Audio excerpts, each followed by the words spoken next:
Hi, everybody. It's Courage Tuesday, where I share with you how the courage work shows up in my real life. And this week, we have some boundaries work. And if you've ever been in any of my events or you have been here for any amount of time, you know I love me some boundary work. You head to my website, justinefroker.com.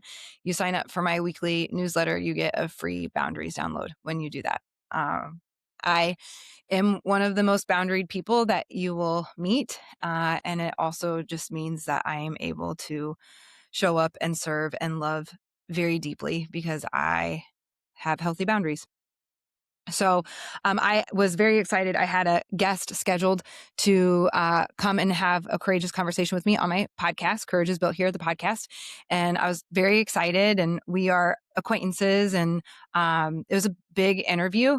And I had sent them an email like the week prior, just setting a boundary around topics when it came to the conversation. I did not give a bunch of excuses as to why I was setting that boundary. I didn't even say a reason. How come? I just simply set the boundary that we will not be having this kind of conversation on the podcast. And so I think a lot of times when we set boundaries, we feel like we have to like give all of these explanations as to why we are doing them. And you really don't. It's your boundary to set. It's my show. And I didn't want to be anxious about being on an interview and having to cut something because that's not how I'm running my podcast, or to not air it because that's not fair to either one of us or respect of our time and bandwidth. And so I just set the boundary, knowing full well that there was risk to that boundary because just because you set a boundary doesn't mean that you're going to get what you want and need. And it's the only chance that you're going to maybe get what you want and need is if you actually state those boundaries out loud. And so they responded in kind and super respectful, which of course, and said they would not be joining me for the podcast. And so they in turn set their own boundary. And so when it comes to the courage work, especially boundaries work, sometimes it sucks. Like you don't get what you wanted or what you feel like you need. And I hear this so much from people who have been through the full training with me, especially, but really any of my events.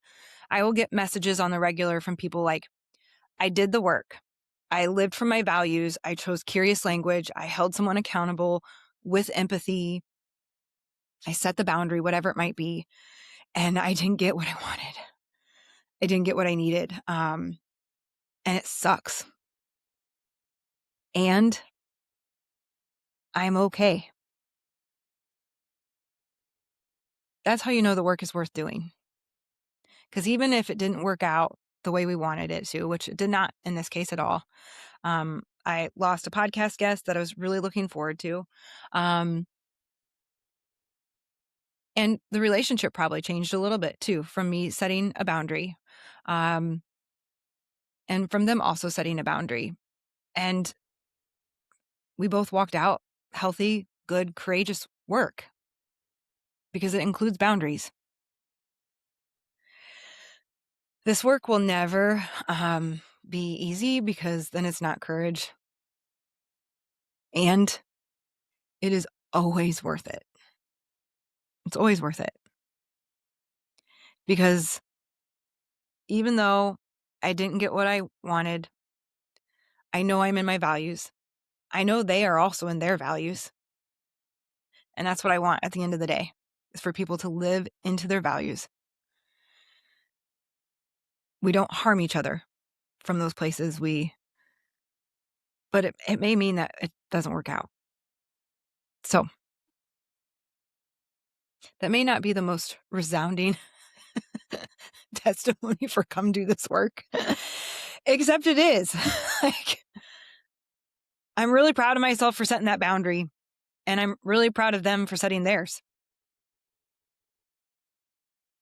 And it still stings some.